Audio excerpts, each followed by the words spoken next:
Hi folks, it's Dan at DIO Studios here. Some of you may have met me, I'm the owner.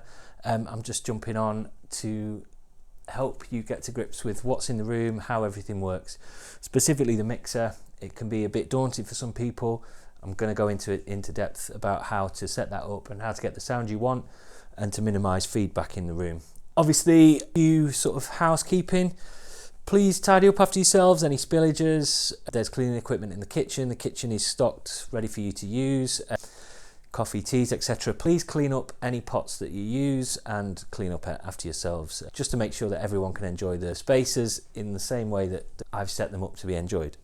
So you first got in, you've got your main PA system, and then you've got 4 wedge monitors, numbered 1, 2, 3, and 4.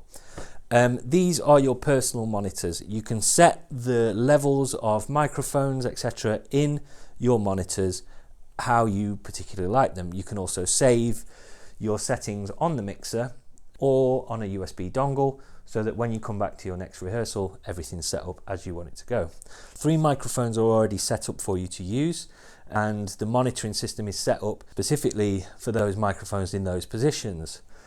So microphone 1 will have a good level in wedge 1, microphone 2 will have a good level in wedge 2, and microphone 3 will have a good level in wedge 3. Wedge 4 is for the drummer, and it's a bit bigger to allow the drummer to hear over the drums. But I'll go into how to set those levels in depth a little bit more. When you first get into the studio, the mixer should hopefully look like this. The mute buttons are along the bottom, they'll come into play a little bit later. The system should be muted, all the outputs should be muted, and the effects should be muted.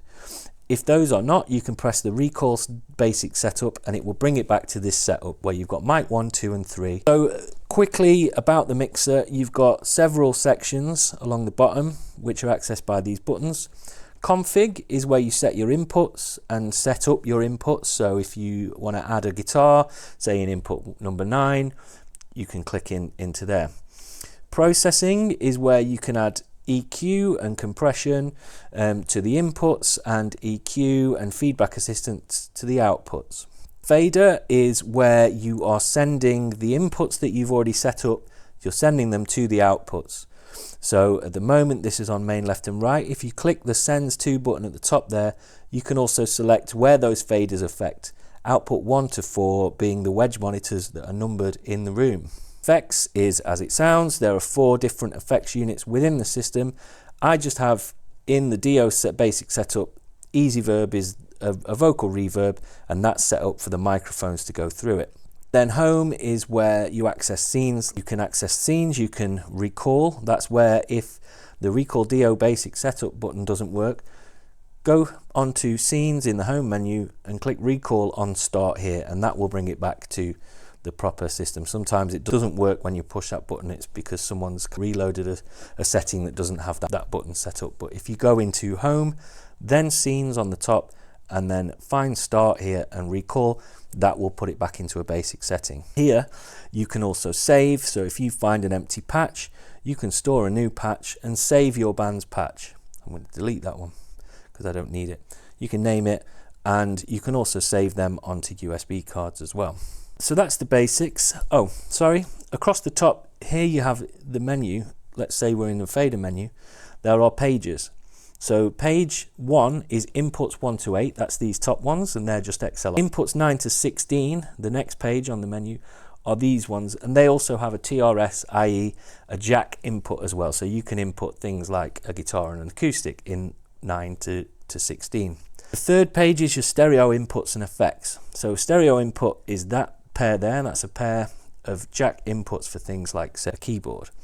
USB is, as it says on the tin, you can bring a USB dongle with some audio on it, and you can send that to wherever you like, the main PA, the monitors, etc. There is also a Bluetooth input as well, which can be accessed in the config menu like any other input. Just go to the third page, click Bluetooth, make sure that the mixer is discoverable, and then you can connect your phone as you would to anything else. If you have issues, sometimes things don't connect, just forget the device, or forget all the devices and try again. It will eventually work, and then your Bluetooth is on that fader there.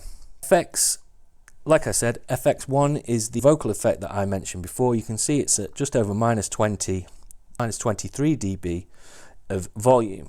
So once we unmute the effects, you see that they all become unmuted. You can do that manually here as well.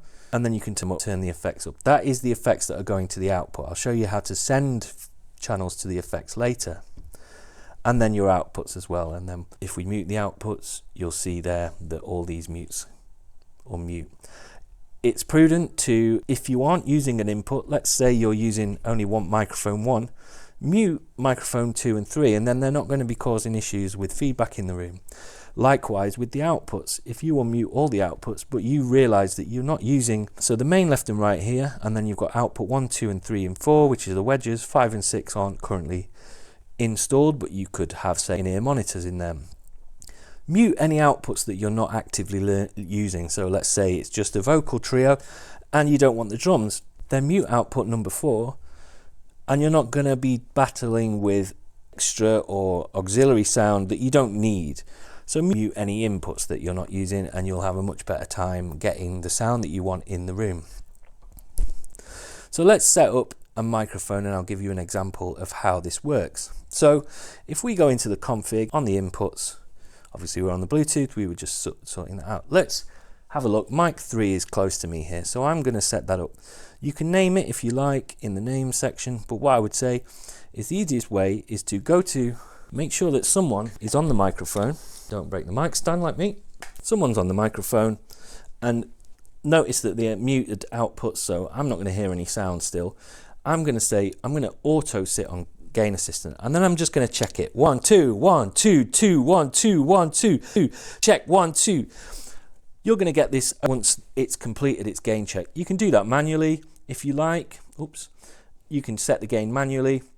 This auto gain setting will also be on, so if you ever go above plus 18, if you start distorting, the mixer will bring that back down. But that's a really simple system. If you wanted to do multiples, you can click multiple select, click all 3 microphones, then auto set 2 1 2 1 2, checking. Now, so I've only been giving microphone 3 a signal, so mic 1 and 2 haven't set up yet, so I'm going to cancel that. And then we can get back to how we work. So again, you would do the same if you've input, say, a guitar in input 9. You play your guitar and you press gain assistant auto set, and it will bring the gain up. Sometimes the gain doesn't register too well, so you maybe have to give it a little bit of a nudge and then it will register. It's maybe just some inputs are pretty low level, and so sometimes it has a hard time finding it. But if you're giving it enough signal, i.e. your guitar has an active circuit like a battery in it, it will probably find it. If not, you may need to set that manually, but it's a simple system. Select your input, click auto set, give signal to the input that you're playing. If it's a keyboard, make sure you're playing keys and you've got the sound turned up, and it will set the gain automatically. Once you have gain set, then you will find you can send your, let's say we've just set up microphone 3 as we have, then we can unmute that microphone. I'm going to keep the outputs muted at the moment. You'll see obviously the mute is on main left and right, and also all the outputs as well. But I'm going to go back to the input and pretend that we have output. Now, at the moment, mic 3 is sending signal at 0 dB, i.e. it's giving a lot of signal to the main left and right. If I unmute, I might get feedback. Let's see. 1 2. So I've unmuted the main left and right there, and you can see that the main left and right is getting signal. Now, if I want to send this to a monitor, I can click sends to, and I can say where those faders are sending the signal to. So let's say microphone 3, you want more of it in output 1, which is a numbered wedge on the floor. Or say if I want to send this microphone signal to output 1, which is the numbered wedge on the floor, number 1, then I can click sends to out 1. Whoops, I've gone back to main left and right. Out 1, select the input I want, and then I can either with my finger move it up and down, or if I want finer control, I can use this rotary encoder. And that works for any of the outputs and any of the inputs. So select the input you want to send to somewhere, find where you're sending it to, and then adjust the fader appropriately. Like I say, if you're not using an out or an input, just mute them and it stops any problems happening. Now, if you want to say you've added, so I've got input 7, which is the lav microphone that I'm using currently to record this video. Let's say I want to send it to the effects unit. I would need to unmute the effects for it to have any effect, but I want to send to effects 1, then the faders become the input sends to the effects. So now I can send that microphone, my lav mic, to the effects. And then if I go into the effects, I can see on the inputs, I now have input 7. You can do the inputs here if you want to do multiple at a time, but I find the faders are the best way. So the faders, you select your input from the top page, and then you find where you want to send it. Output 1 to 6, 5 and 6 obviously aren't plugged in, and then effects 1, 2, 3 and 4. I'm going to reduce that now because I don't want that microphone in any of the effects. Great. Now, let's say you have an issue with feedback. The A&H CQ18T has a feedback assist setting. I've been through each of the outputs and found a profile that works well in this room. Now, sometimes when the mixer gets turned off or someone loads a scene that hasn't got the feedback profiles set in that scene, then you would need to reload those profiles, and unfortunately I can't make it happen automatically, so it's something that may have to happen when you first arrive in the studio to make sure that there are no issues with feedback. Click on the output that you want to look at, and then check that the feedback profile looks like this. If I go into feedback profile reset and reset it, if there's no feedback profile on output 1, the feedback assistant will look flat like that. Now, what you need to do is go to the file in the top right hand corner, go to user settings and bring back rehearsal feedback assistant 1. That's the same for 1 and 3. Output 2 has its own slightly different setting because of where it's positioned in the room. The feedback profile is slightly different. 1 and 3 are the same. Output 2 is slightly different, so when you recall the setting, recall feedback assistant 2, rehearsal feedback assistant 2. Output 4 again has a totally different setting. It's facing a different way, it's a bigger speaker, it's in a different position in the room, so you would recall rehearsal drum wedge, as output 4 is the drum wedge. And then there is also a feedback assistant profile for the main left and right, which looks as though it hasn't been applied. So the feedback assistant profile is rehearsal LR left right for the main left and right, and then that will bring obviously quite an aggressive dip at say like 250 Hertz where the room is resonating and the mics are going to pick up more feedback. So if you load those feedback profiles before you start, you're going to have a much better time, as well as muting any outputs or inputs that you're not using, specifically microphones and wedges, and then you're going to have a better time rehearsing with less feedback. So that's the basics. I hope that's been helpful. If you want to stick around for more detail on things like recording multi-track within the system, then stick around. So if you want to record, as I am doing now, record, you can see I'm now currently recording. I'm 15 minutes into recording just through this lav mic that I have on here. You can record with multi-track or stereo. Multi-track only works in the SD card slot. Now the SD cards are very specific. I'll put an image of the SD card. I actually have them in stock in the studio, so if you wanted to record multi-track, just organise with me, and I'm selling those at £10, and I can sell you the SD card. Now, because it's transferring a lot of information very quickly to the SD cards, if you don't have the right card, it will melt them. Unfortunately, it's a very powerful system and it's very touchy about which SD cards it uses.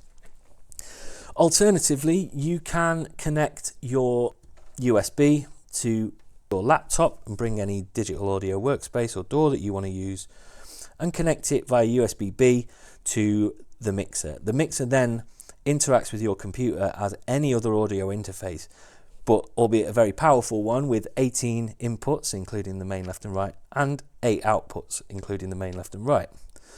So it's quite powerful. If you want to use multi-track recording, you need to arm the individual channels. So you come into Home, Record, and then you arm with the little tap but it's not going to do it now because I am recording. But you see I've got input 7 armed. You tap the inputs that you want to arm, and then when you press record, those inputs will get recorded to the SD card. If you plug in a USB to record, you will only get the option to record the stereo, which is the main left and right. You'll see here the main left, main right. So it will record what is being output to the main left and right. So when you're on the fader menu, anything that you are sending to the main left and right will be recorded via on stereo into the USB, and you can just use any kind of USB card for that. So it's very useful if you want a demo. Hopefully that's everything. Thanks for watching. Thanks for choosing Do It Ourselves Studios. Please give us a review. Wi-Fi's there as well, which I didn't mention. Scan that, that'll log into your Wi-Fi. Leave the room as you found it. Please give us a review. It really helps with the business. You can just tap your phone on that or scan the QR code, and that really helps more people know about Do It Ourselves and helps keep the dream alive. So thanks a lot. Cheers.